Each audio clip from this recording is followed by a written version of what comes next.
I sent him down here 3 hours ago. Where on earth is he?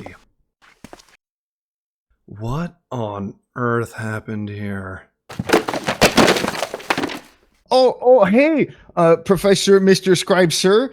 Well, you sent me down here, and I found some cool books.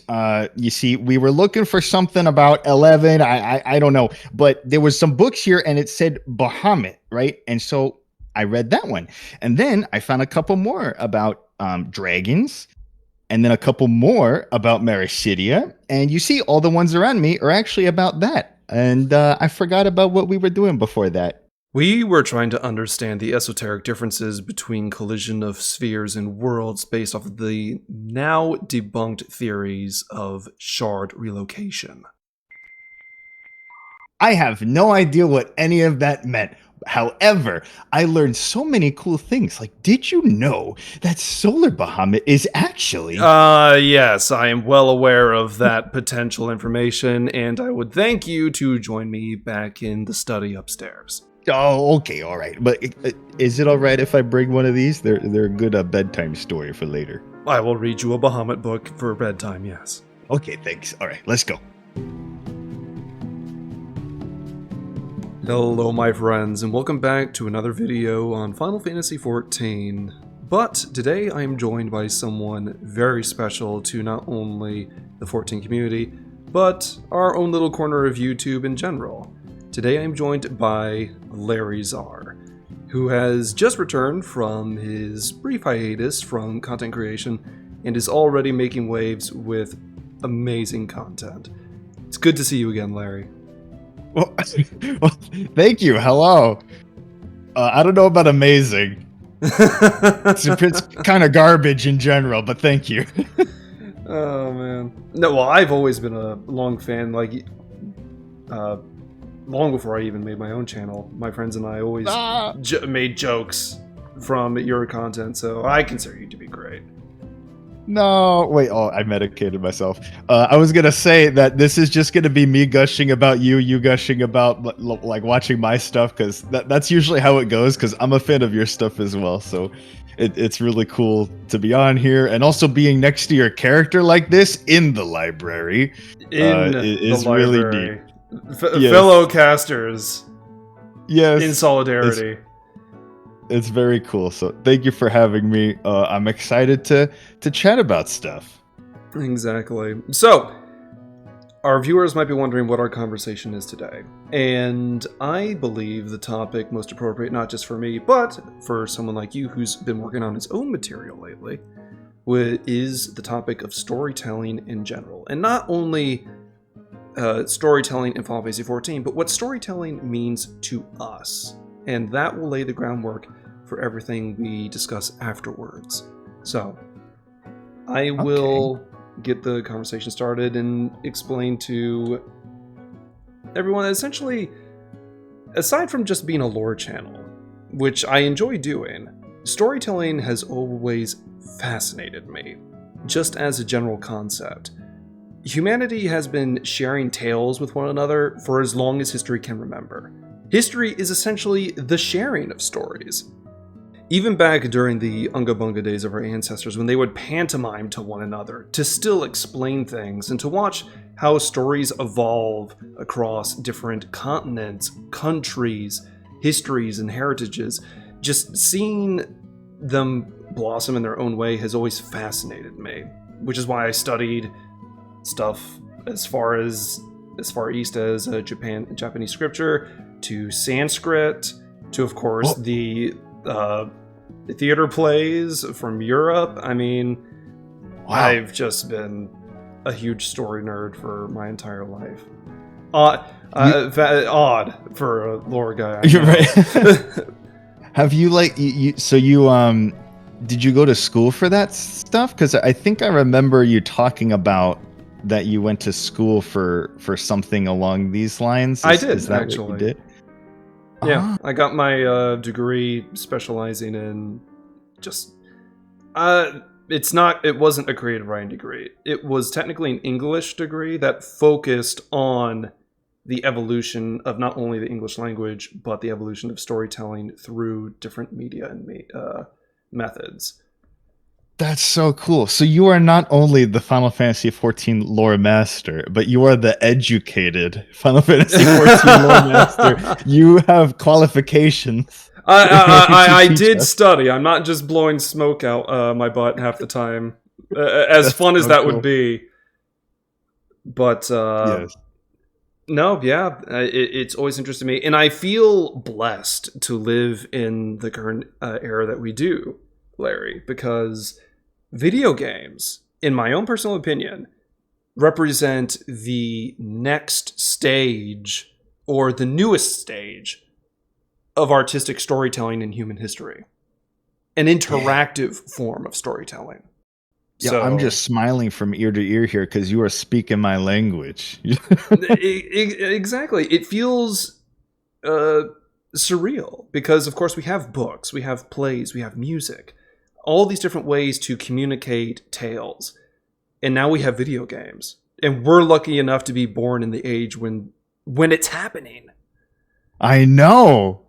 It's like I'm actually particularly interested in that myself of like we're like living in one of the most interesting times in history. And then some people will be like, "Oh, but each time in history was the most interesting time of history, right?" But it's like, well, no. This is quite different in particular because the advent of technology and computers and stuff, the invention of the internet alone has shaken the world to its core. Yep, it accelerated like everything 100 million times fold. So yeah, for sure. But that's me gushing about my love for storytelling. Let's hear from you. What are your thoughts and feelings? I'm kind of the same way. It's kind of like what I've always done my whole life, I've realized, is tell stories in one form or fashion or another. I've always made stuff. So like thinking back, even to like as a kid, like I found my parents' like VHS camcorder and I started like making animations with it. And the way that you would do that was you would push a button and it would record for basically a second.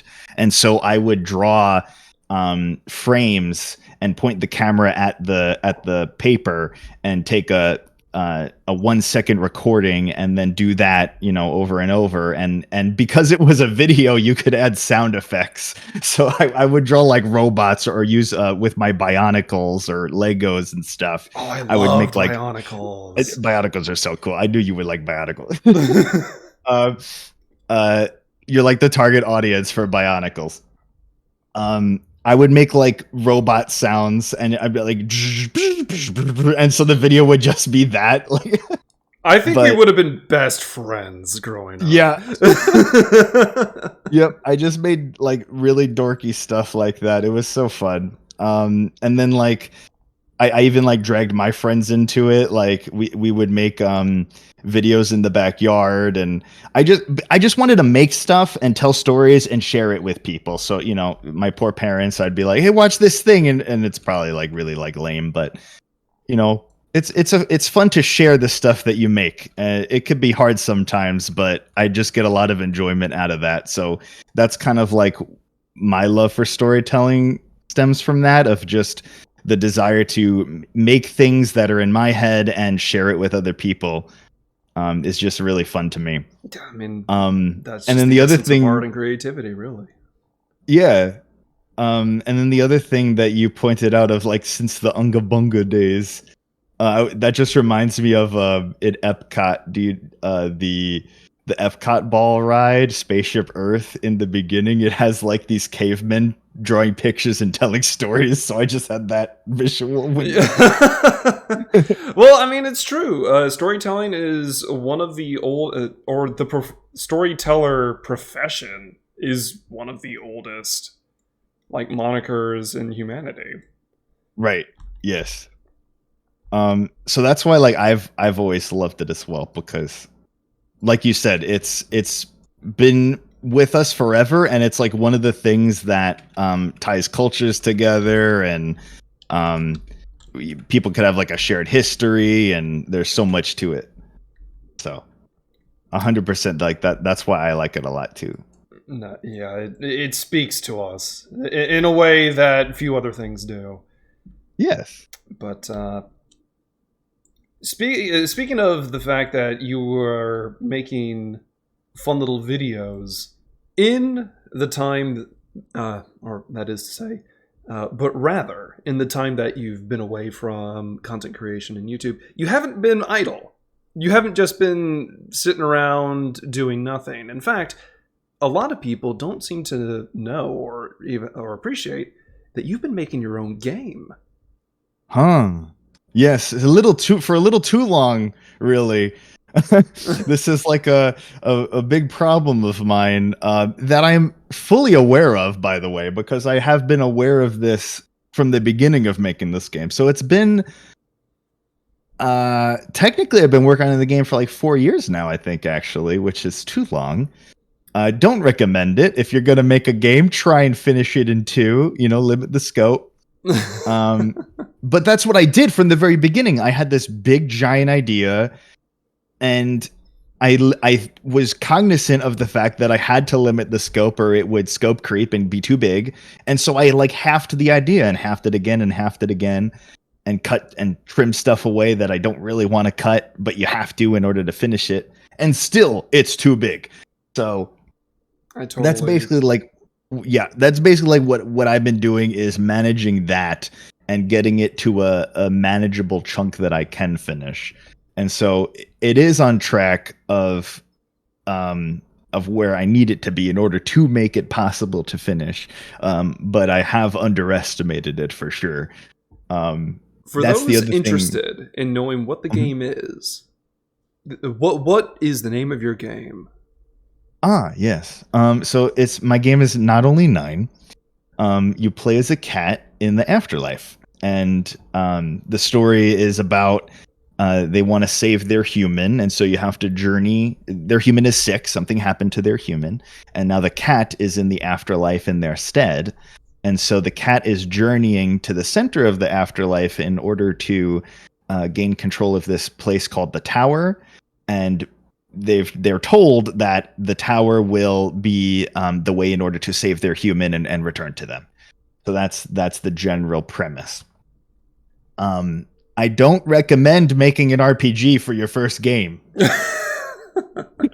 Don't do that. Oh man. Right after you're talking about scope.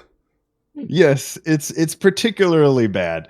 But I don't know. It's also what I want to make. Its own charm to it. I was so surprised you said you played it. Thank you for trying it out. Of course. For those who may have only been listening so far, the footage of my playthrough is on screen right now for any interested in what it looks like and how it plays. And yeah, I could definitely feel your style in its writing. Really? Yeah. Like how characters talk and stuff. General interactions, especially the light Tom. Yeah. Yeah, Todd is very much he's not a self-insert because I don't like that, but most writers he talks, but right. he talks. He's probably the closest to how I would talk in this situation, I suppose. But that's because every character is a piece of you in your writing. So like, though everybody is me, but it's just like a piece of me taken out, and so it could present itself like that, I suppose. And I think that's the case with a lot of writers and stories, is that they're creating these worlds and all these characters in there, and they got to draw upon it from somewhere. And so I think that is the case where it's pieces of them woven throughout, and they just choose to accentuate some of them. What it's come down to is that I'm making a game because I wanted to tell a story. I had things happen in my life that in particular are not very good things, and so that's also part of why I had like a hiatus. I was kind of like, I don't even have the energy to be entertaining and creative and happy, right? So I kind of just threw myself into work, and so I I used that as like fuel, and so the story that I wanted to tell, I could have written a book that could have been one medium, but I decided it should be a game because there's certain stories that you can only tell via a game. And I also felt that my writing wasn't as good enough to be a book. So I could like kind of lean on the game to help with the writing because you use mostly dialogue and such. And so it's a little bit easier than I would say, like, I don't know how to write prose very well, for instance. But yeah, I had to learn a lot, right? And so like I watched like lectures on writing and things like that. No, everything you just said, I totally understand. That's cool. I haven't really talked to anybody about writing stuff, so I'm very much a novice. Actually, that's a good question then. Has Not Only Nine been strictly a solo project from start to where it is now? Not particularly. No, so yes, I'm the only one building the game, right? But all the assets are like third-party assets. Really, I don't really build any of the assets because I would take 10 years forever. And then the art is my friends. I have 2 artists that I work with for 2D art, and then another that does the 3D models for some of the bosses, so I can have more custom work. Mm-hmm. And so I have 3 artists that do that stuff, and so they know about the story, but not everything. But I do talk to them about what things are going to be happening, and because they need that in order to design the characters.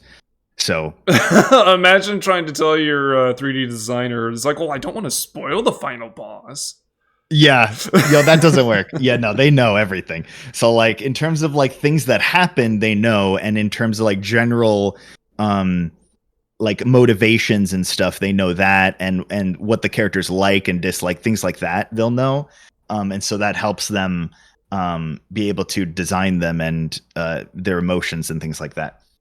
And then I also have a composer that I work with, which is actually the main reason that I wanted to make a game is for music, because that's what I've always loved the most in story games is the music.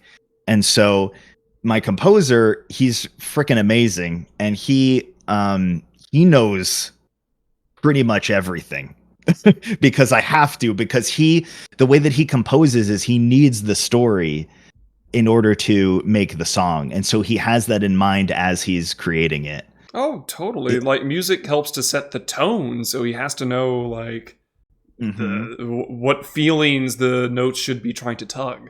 Right. Exactly. And I think that's why the music, not to toot our own horns, but I think the music in particular in the game is the thing that I'm the most proud of.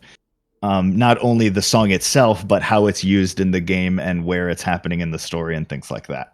I think that it's the thing that I try and get across the most is the use of the soundtrack.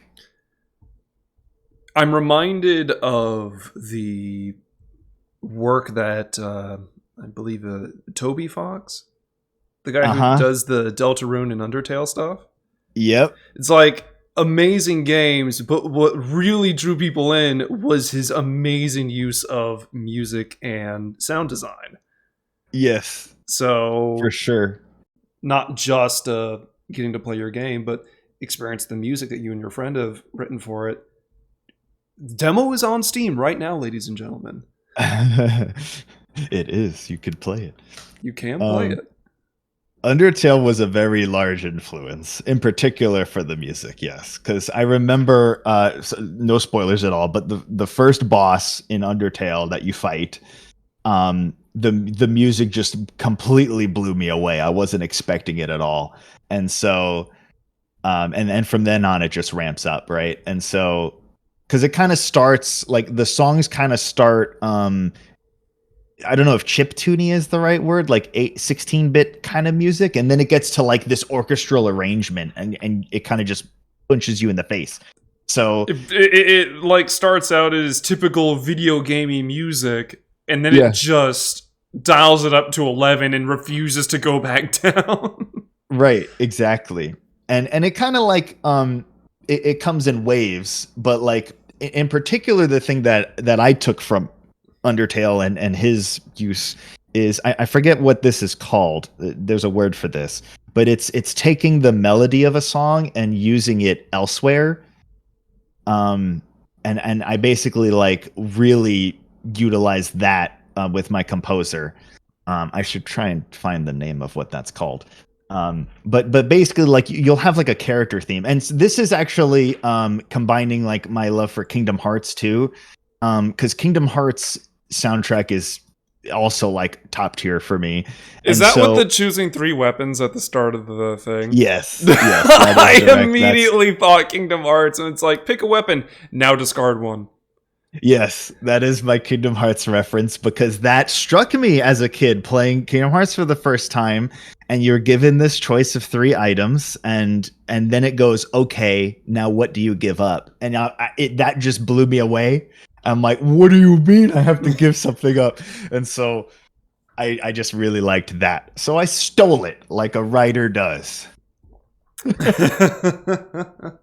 And you take it and you make it your own, of course. But yeah, so that's basically what I really liked from both Undertale and Kingdom Hearts, and I kind of combined those. No, makes sense to me. All art is repetition.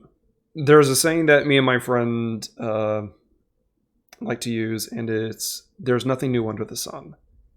Mm-hmm. Like anything you've created, any idea you've ever had, odds are someone's already had that thought or idea. The question is, what are you going to do to make it special? That's right. Exactly. It's kind of like you make it your own because you're completely unique. Like there's never going to be another you. There's never going to be another like combination of your DNA and your upbringing and your experiences and memories. So you're the unique thing in the equation. So take what you like and kind of curate it together and throw a bit of yourself in there, and you got something original. Speaking of memories and originality, though, this is a perfect segue into the current state of the story within Final Fantasy XIV. Yeah. The use of memories and the idea of life, persistence, and stuff like that throughout Dawntrail, and especially the post story now, which I assume you're caught up in. Yes, I am. Excellent, excellent. So let's start, because you just made a video recently about the Final Fantasy XI raid. So let's start there with how the writers for Final Fantasy XIV have essentially been weaving in the tales of other games into this MMO in a way that makes it part of the universe instead of detached from it. Like, we have the Crystal Tower in A Realm Reborn. That is one massive Final Fantasy III reference. And yet, it's written in a way that makes sense in universe. And of course, then you have Eden and Shadowbringers, which is Final Fantasy VIII. You have the tactics references with Ivalice over in Ilsabard, and so on and so forth. So, how did you feel about the story of not only like the introduction of 11 stuff, but just in the use of references and referential material in general? Well, my first thought is I'm incredibly jealous of 11 players, because playing through the whole thing made me go, man, I wish this could hit me in the nostalgia feels.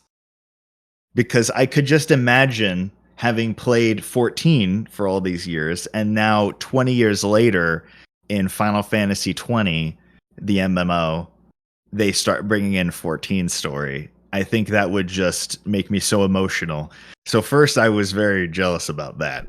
I can say, as someone who played 11 when he was an annoying little child, I definitely was hit right in the nostalgia gut with a lot of that stuff. So it was a lot of fun.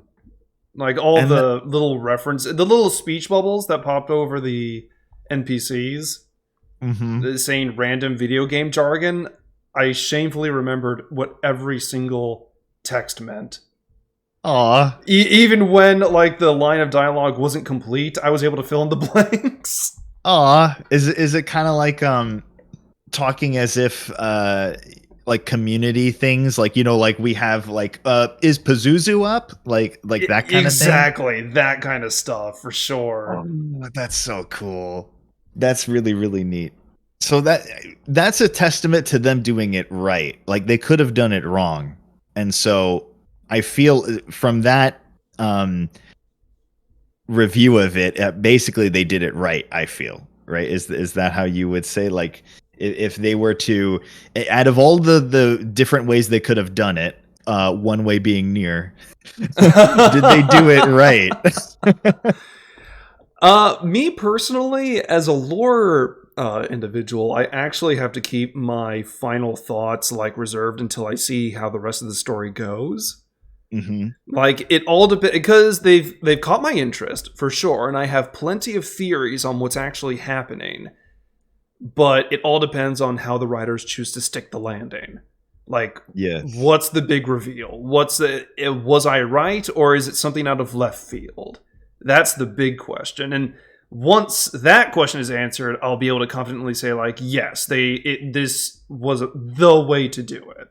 Or we get something like other reference content, and it's like, oh god, they could have just cut this out.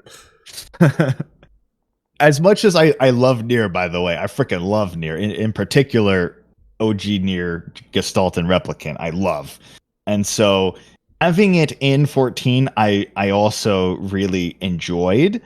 But in terms of integrating it with 14 lore, I think wasn't as integrated as it could have been. And so I feel like the 11 one is already integrated because it's taking... You have one trick. You have one little hack here where they took a main story character and put it in with us. So we have that. And then we have Bakul Jaja. Is it Bakul Jaja? Yeah. Okay. You're on track so far. We got Bakul Jaja, and he is the main story character that is now with us. And by the way, has had wondrous character development. I like him now, right? So he's changed a lot throughout the MSQ, and it's kind of funny to see him, like, you know, be buddy with us. I will not deny that he's had wonderful, like, character development and a lot of decent thematics around his character. However, I am a little hung up on the fact that he essentially dropped what is essentially a living nuclear bomb on the continent, and no one has really punished him for it. That's true. You know, you would think people would be a lot more pissed that a Tural Vidral of that scale was just unleashed haphazardly. Yeah. Yeah, but you know what? Bakul Jaja is a nice guy now. We don't talk about that. We don't talk about the fact that if the Warrior of Light wasn't there immediately, so many people would have died. Oh my god, you're so right. That's a big problem. But it's you know a really big problem. You know what? He's funny now. He's funny now. Yeah, like. But okay, so yes, so there's that. But I like that the 11 story is already essentially integrated into the Final Fantasy lore just off of that alone, almost, right? Mm-hmm. So to me, it's a very good first starting point. So the antagonist with this right now is that wizard guy whose name I don't know, but the wizard guy, and so he is also from the main story, and so I feel like this is almost like a hack. You basically just say, hey. The MSQ, take some of those characters, put that in the Alliance raid, and there we go. Now it's tied in. It's kind of similar to what they did back in because this was a big thing with the raids, with the 8-man raids. How Binding Coil Bahamut was like so the stakes were very high, and they were like very tied into the main story. And then something that people had criticism about was Alexander. Yes, the story was tied into the world, but it kind of just like it didn't have the main story didn't tie into it right away, right? It was kind of like a side thing. And so what they did in Stormblood was the Shinryu and Omega thing to like lead into that it was going to have a raid, right? Like it was in the main story, and now Omega's over here in the raid. And so it's a similar type of thing here, where these characters, the antagonist and your buddy, were in the main story, and now they're in the raid. And so I think it helps a little bit with just bridging that gap. Yeah, exactly. It's the idea of continuous storytelling and the ramifications of certain actions. It's like, sure, Louis Swat beat Bahamut, but there are still the binding coils to deal with what's left of him. Yeah. And it's like you said, we made Omega fight Shinryu, but now Omega is off doing his own thing and causing trouble. Even with Eden in Shadowbringers, it's like, yes. how are we going to get the first to become unflooded with light? It's like, well, here's your answer. And this thing turns out to be the first Sin Eater. So yeah, it all ties in together.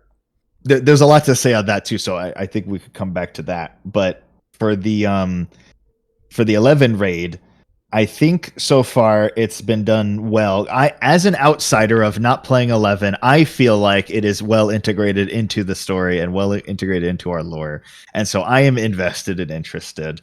And so again, I would feel the same way of they got to stick the landing. My question is, I suppose really is that my understanding is that it is 11 in our world, but it more like it's recreated from memories essentially, but it is 11. Is that a correct understanding? I don't know. They haven't made the big reveal yet. Maybe it is, maybe it isn't. From the magic user, he said something of like he saw the shard. Well, actually, you know what? That just answered it right there. He got it because he saw another shard, and so it's the 11 shard in our universe. That is one of the prevailing theories at the moment. Vana'diel is either the one of the many reflections of the source, or my own working theory at the moment that ties into the video game jargon you see like the NPCs using. Do you remember the spooky dungeon that you unlock in Alexandria after the MSQ? Yes. Remember how they said that different sections of their civilization or of living memory was shaved off or destroyed during the transference to the source? Yeah. What if this Final Fantasy XI Vana'diel that we've run into is a literal game within a game? What if Final Fantasy XI is the Alexandrian MMO? Oh my god. Like it existed in lore as a game that they played or whatever. Like, yep. Like a la Sword Art Online, like the living memory, they're in it. Uh-huh. Oh, that's so cool. Because yeah, I mean that's part of what I was so interested about living memory in particular is that because it's a computer simulation, you can do literally anything. So they could build they could build any world that they want, indistinguishable from reality. So yeah, they could have had that. And hey, if you can build simulations, you would do that. I mean, I would. I would want to have an MMO. You're nothing but disembodied memories of a deceased individual. What are you going to do with your the rest of your existence? Play games, duh. Yes, exactly. So, I mean, that's part of like the whole like simulation theory in our real world is like, well, if we're a simulation, real life must be pretty boring because if we chose to make this, right? Like, if they are a simulation or whatever, like they're a simulation of a person because they're just the memories of the person. They're not the actual thing, right? And so they're like, okay, what's really fun from my real life? Well, let's make this MMO, and they'll go play 11. I think you're onto something here. Yeah, that's just one of my working theories at the moment. And I like that one, mostly because just the idea of like incorporating the first Final Fantasy MMO in the second Final Fantasy MMO is to make it an MMO in an MMO. Yeah, I like that the most, because as soon as you said that, in particular, the characters having player memes, I don't know how else to say it, but player memes, right? In real life player memes that they're referencing in the game. The other thing that came to mind was, the wizard guy kind of had a dream of another reality like Gilgamesh, where like within Final Fantasy, Gilgamesh kind of exists in all of them, right? Mm-hmm. And it's essentially the same canonical character from my understanding. Like maybe he saw into that rift that they call it. But that I feel like is almost a little bit lazy of an explanation, and you could make it more interesting like that MMO idea. Honestly, you're not wrong. Gilgamesh, as far as like lore is concerned, is ostensibly the same character in every iteration. Now, it's not consistent. There are some characters like the Final Fantasy 15 Gilgamesh doesn't match with other iterations. Right. But it's the idea that Xdeath in Final Fantasy V was so pissed at Gilgamesh for failing that he cast him into the void, or the realm between realms, and now Gilgamesh is floating between the different Final Fantasy universes, trying to get back to his own universe so he can fight Bartz again. That's so cool. I actually didn't know it was Xdeath that did that to him. Oh, Xdeath was awesome. A total jerk.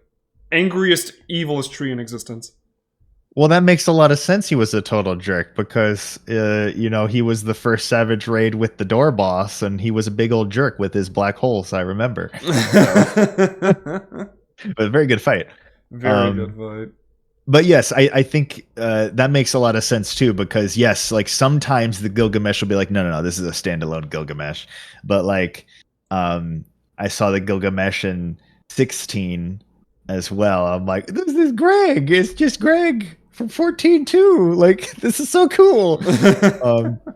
So yeah, I like that because they have that as like a thing, right? Like there is this storytelling device of there is this rift that could somewhat connect other 14s, but at least how it's always been with our game with 14 is that any similarity, any reference to any other Final Fantasy is completely just one-sided, and it exists only here. It's not the actual same entity. Exactly. Because the idea is that Gilgamesh proves that there is a Final Fantasy multiverse, but every Final Fantasy game is its own contained reality. Like, with different rules on, like, space, time, magic.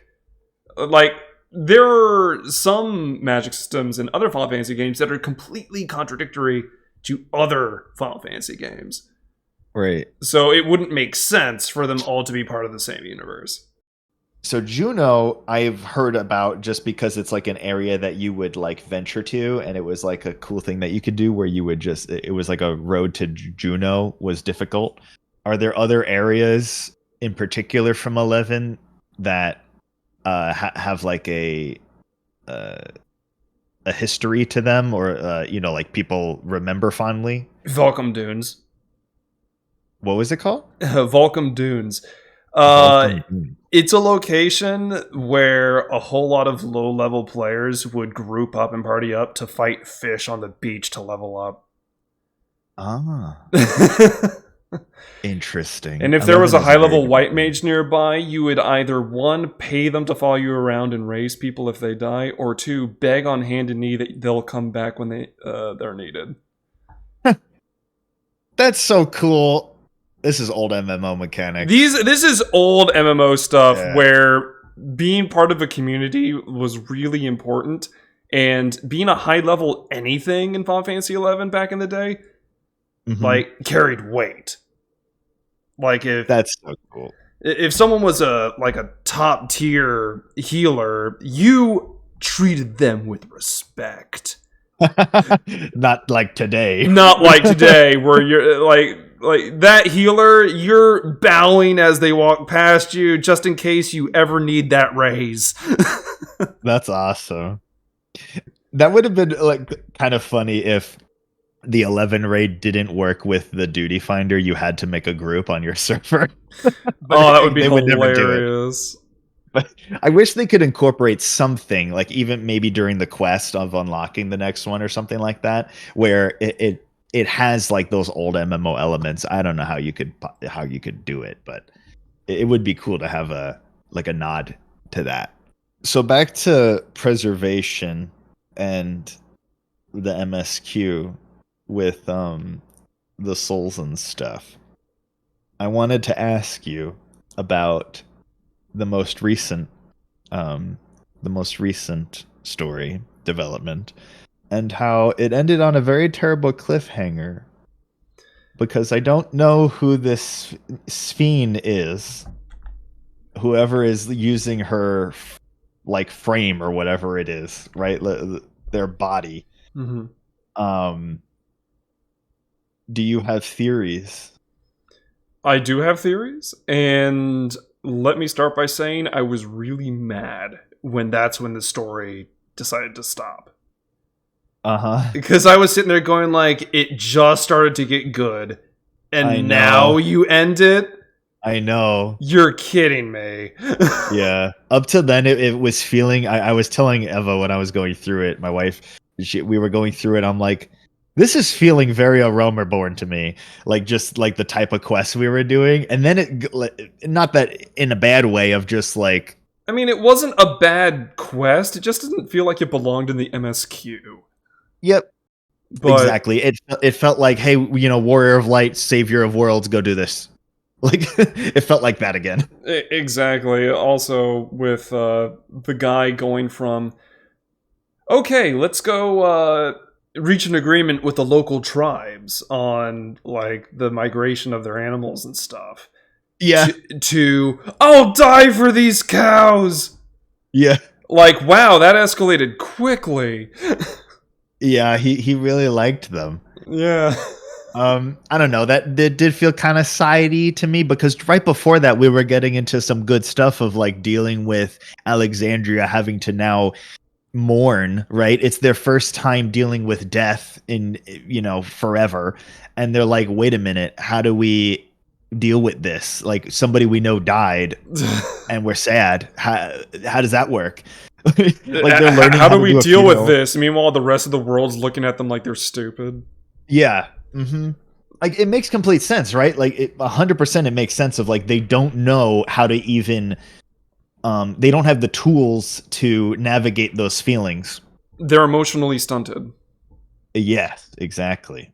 So it could be like the group preservation or something. I don't know. But my current working theory is that, remember when you saw Sphene's regulator like laying down on its own and at the end of Dawntrail? Well, if her memories are still on that regulator, someone could essentially create a copy. Because memories are just memories in Final Fantasy XIV. Yeah. Like, you can create a simulation of someone perfectly with their memories. But if someone was malicious, they could not only create a simulation of someone with those memories, but reprogram them for their own ends, as we have seen.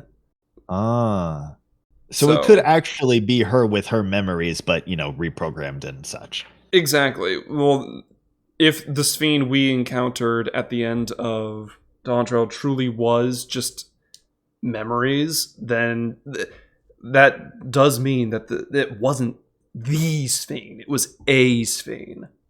Yeah. Because that's the thing that a lot of Final Fantasy XIV players need to understand about the 14 universe specifically. The writing of this MMO places a lot of stock in souls.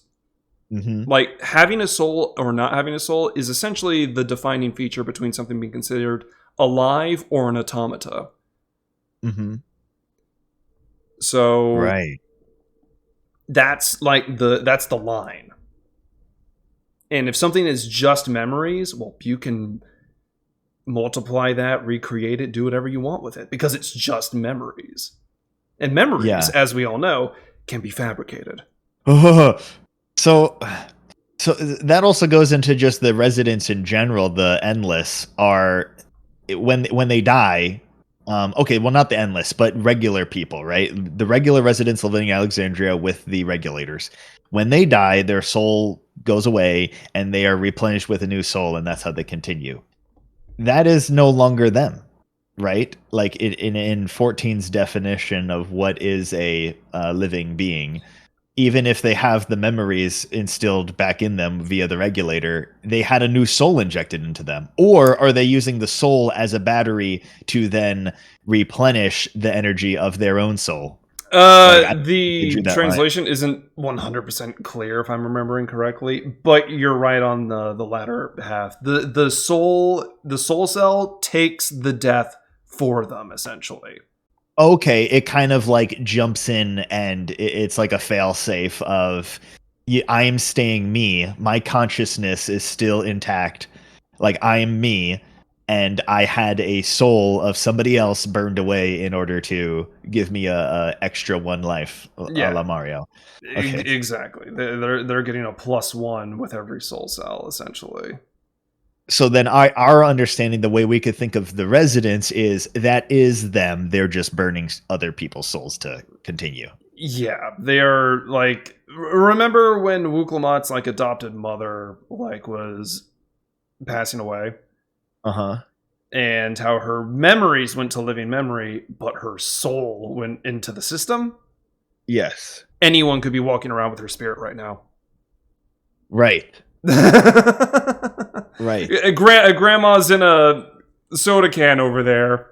Well, that makes sense then of how they could die of old age, because it's their soul that their body can no longer be sustained via outside influence. Like life has its limits.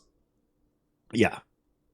So then that's different from an endless, and endless is we could think of it as a program that was loaded up with the memories of the living being, but that's all they are. Yes. Mm-hmm. The endless are just the memories of someone who has passed away. It isn't them. It's it's what's left behind. It's the idea of them. Yeah. So that's all hunky dory for everybody from the outside, right? I don't think they really dove into that enough. Of like, they're all like okay with the idea of becoming an endless, right? Like the residents are like, oh boy, you'll let me become an endless? I'll live forever. And it's like, no, you won't. A version of you will. You die. Exactly. It's have you ever heard of the story from of Soma? Yes. That's exactly what I'm thinking of here. Exactly. It's the idea of, it's like, yeah, this version of you will get to experience paradise. You're screwed. Yeah. I like the idea of there's like a coin flip of like, we could transfer the consciousness, but who really knows if you're the one? Only you could know if you're the one that got transferred into this other being, right? The copy will insist that it worked, while you will insist that it didn't. Yeah, exactly. So, and that would always happen every time from the outside. Mm-hmm. Yeah. So yeah, that's why the presence of a soul in the Final Fantasy XIV universe, at least, is considered to be the defining factor, because memories are abstract concepts that, without something to anchor them, the ether that makes them up kind of just fizzles out and disappears. Nothing is left behind without a memory to be tethered to. The soul, though, will persist. It will keep coming back. It'll relive, be reborn, and new memories can be implanted on that soul with every life. Okay, and when so life C, right, the third life of that soul dies, and it becomes the fourth life. The fourth life, the soul only retains the memories of the current life in this universe. Yes, unless something happened in the previous life that was so scarring that an impression is left on the soul, which is what we see with the Echo and people who were once ancients in a past life.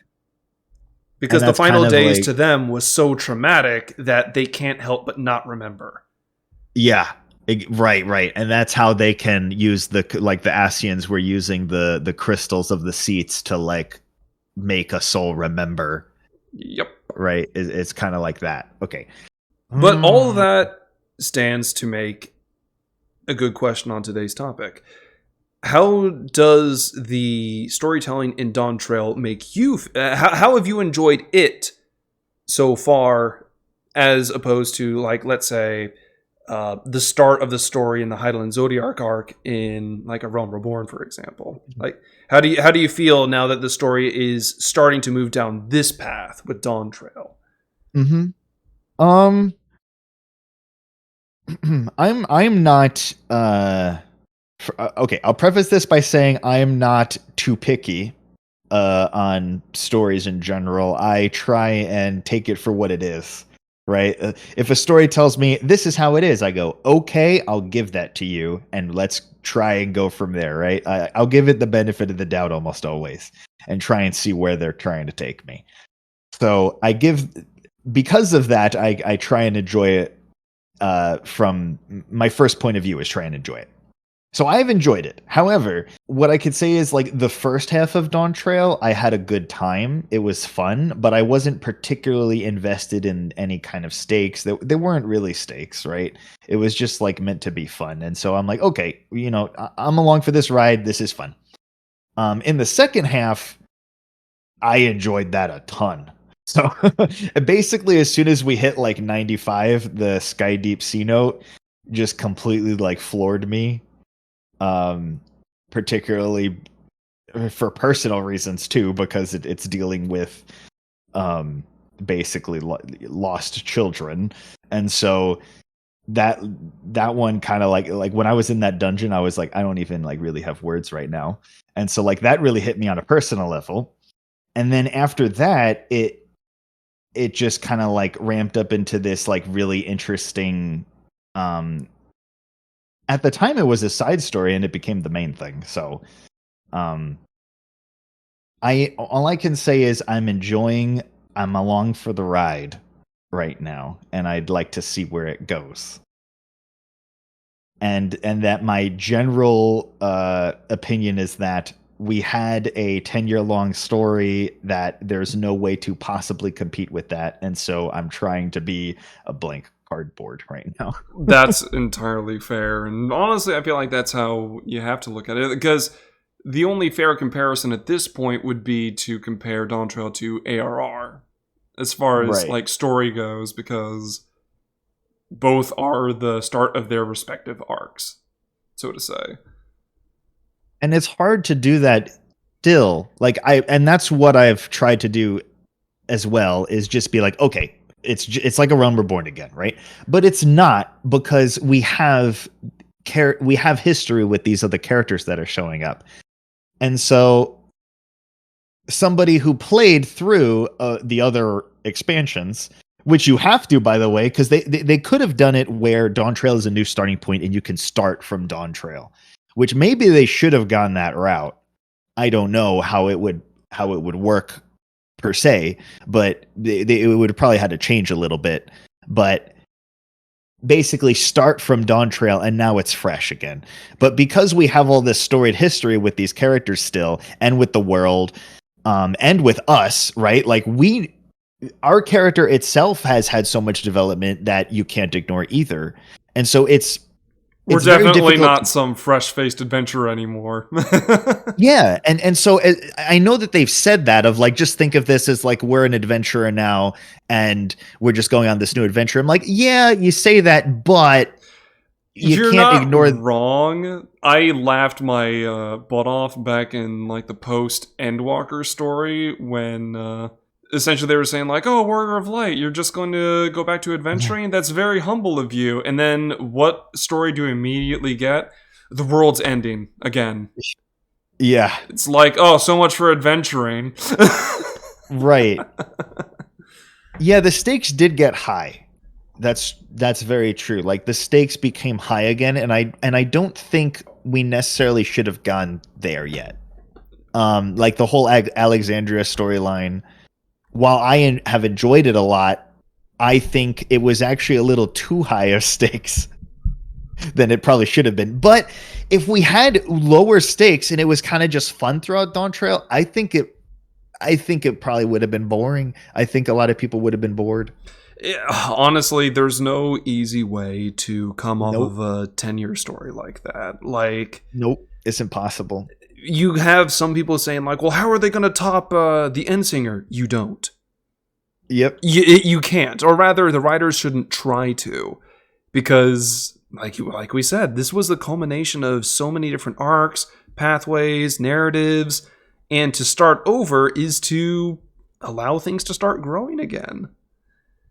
We almost would have had to have like a world-ending thing in Endwalker and a new version of everything started again. I don't know, like another meteor. Yeah, I don't know. Another version of you, a continuation of you, like we're another shard of Azem or something. Like we needed to have started over. That's a lore question I get asked quite often. Like, what's the other reflections of the Warrior of Light doing in the other reflections? Right. So, I mean, yeah. What's your opinion of Dawntrail? Like, do you think the pacing and stuff was right? Like, do you think the stakes and stuff that we went through was a good decision to do, or like how have you enjoyed it? Well, as far as Dawntrail's story is concerned, I have few to no notes for the first half of the story. I thought the Rite of Succession with exploring just Tudal in its entirety alongside Wuklamat and all the characters was great. Like, I got to learn more about the continent, its people, what they've been doing for the past few centuries. Like, it's been, as a lore fan, it was extremely informative. Yeah. And I loved every second of it, because it felt like not only is the story progressing, but we're learning about who these people are and what they've been doing at the same time, which is what they should have done. So right. I was really happy. Things start to fall apart a little in the second half with Solution 9 and all of that. There's not enough time for me to organize every single thought. But suffice to say, I was not as impressed with the writing of the second half as I was with the writing in the first half. I think that whatever is happening could have been paced better. Certain character interactions just wasted time, in my own personal opinion. But I am still curious to see where things are headed. For sure I am. I was actually just going to say that I feel the same way of like the pacing. It feels the same to me of like it's off in the second half. It feels like it should have been its own full expansion. And it's the same problem that like Stormblood had, where like you tried to tell two stories in two different areas. Yeah, Stormblood's story, in my personal opinion, would have been much better if like the base expansion had focused on like, let's say, Doma in the Far East, and then the post expansion was all about Alamigo. Mm-hmm. Like that way, the entire expansion has tons of time dedicated to really build up and explain both civilizations instead of trying to cram two completely different places into one expansion. Right. Kind of like how they did with Ishgard in Heavenward. The base expansion of Heavenward was all about the city-state of Ishgard, its people, its politics, its world state, and all that. And then the post-story was all about the Dragon Song War and Ishgard's relationship with the dragons and so on and so forth. So yes. I feel like they found the formula earlier and then forgot what it was. Yeah. Yep. Because like Shadowbringer's pacing was like, to me, like the epitome of how you should do the pacing. So well, yeah, they definitely took the same method of the Heavenward approach, because the base expansion was all about the First, learning more about the First, its people, and its problems, and then the post expansion, while still on the First, had a lot to do with the Signs of the Seventh Dawn, getting them back to the source, as well as dealing with the remaining unsundered Ascian in Elidibus. So, like, right. It's the same story. It's a continuation of the tale. It's like when Final Fantasy XIV tells us expansions in part 1 and like part 2 formats, that's the best. That's the formula right there. Heavensward and Shadowbringers nailed it. The other expansions need to learn. No, I agree. The whole like Alexandria part could have been in the patches. I mean, granted, you probably need a little bit larger patches to fit all of it. But. True, but no, that's just how I feel specifically. So I don't want to take too much of your time today, since I feel like we've already discussed quite a variety of topics, and it's honestly gone on a lot longer than I was expecting. I'm very glad for that, honestly. But I've had a blast here because I just love talking lore, and talking lore with the lore master. Hey, I can ask questions as I go of like, wait a minute, what about this thing? In particular, the whole soul discussion was interesting to me because I love learning about like the metaphysics of the world, and so I think it's just really cool that we can have those discussions in 14 because we have the tools in which to discuss it, and that's been laid out over 10-12 years. Oh, honestly, that's the one thing I love about Final Fantasy XIV lore. Like, a lot of people think that the MSQ tells you a complete story. It really doesn't. There's so much to talk about, like, in between the lines, and I don't know. I just wish more people were like you. They get excited about these kinds of conversations. Well, I get excited about it, but I don't know enough in which to fully embrace it myself, of like find those answers myself. I feel like I'm a purveyor of the story, and I pay attention, and I've followed it this entire time I've played the game since A Realm Reborn. But I feel like it's kind of like an iceberg to me, of like I have this like surface level understanding, but there's 90% of the story is back there with the lore and stuff that I don't know. Well then, like, in the future, allow me to be the Virgil to your Dante. If you ever want to hang out again and discuss like crazy lore and side stories and quests, I'm always available. Yes. Oh, don't you worry. When I'm going through like the next patches or something, and I have a question, be like, hey, wait, did we talk about this thing before? I'll hit you up and be like, hey, you got to tell me, man. No problem. I love talking about this stuff. And like we've talked about today in today's video, just this is the essence of storytelling, my friends. The idea of not only partaking of and enjoying a narrative together, but being able to share our individual experiences with the story, because art at the end of the day is subjective. What I get from a story isn't necessarily going to be the same as what someone else gets. And what better way to understand other people's perspectives than to hear them out and to sit down and hash things together. And so, Larry, thank you so much for joining me today and just being part of this talk on storytelling and the state of the story of Final Fantasy XIV as well as your own story to tell within Not Only 9, which, again, ladies and gentlemen, available on Steam demo if you're interested in trying it out. Oh, thank you. Yes, I've like I said, I had a blast. I just storytelling in general is something I've loved my whole life, and I just love that we can all like we all go in understanding that it's essentially a lie, and we're just all here being like, hey, let's believe this together, this fiction story, and get immersed in this world together. And so I think that's just a really cool thing. So thank you for having me. And yes, if you guys want to try out Not Only 9, try it out on Steam. There's a demo. It's like 2 hours long if you want to like do everything in there.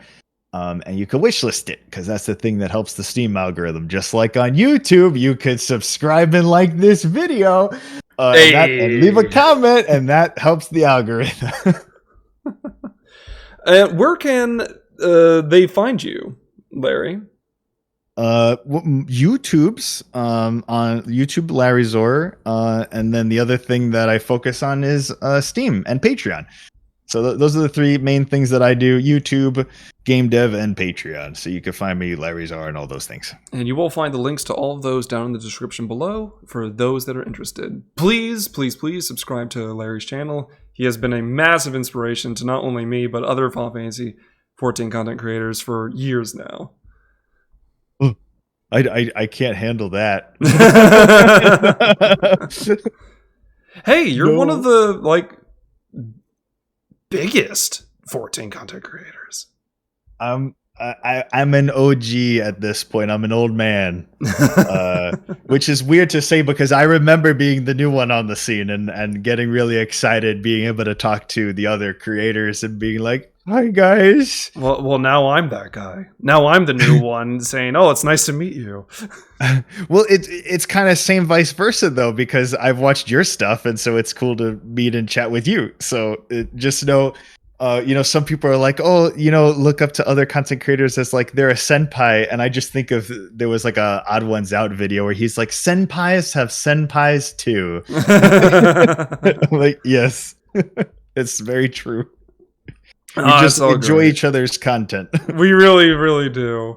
But today has been amazing. This conversation has been delightful. And like he said, my friends, make sure to let us know your own thoughts and feelings down in the comment section below, and look forward to not only any more lore content I will be putting forward in regards to Dawntrail and other aspects of Final Fantasy XIV's content, but I assume people can expect more content from you now, Larry, that you've returned to form. Oh, yeah. I'm actually working on one right now, so it'll actually probably be up around the time that this one is, which is working on a video right now, another history video about the coils of Bahamut, because I like Bahamut so much. There you go. Everyone gets to look forward to that. So, yeah. But until that day comes, as always, stay safe, my friends. Bye-bye.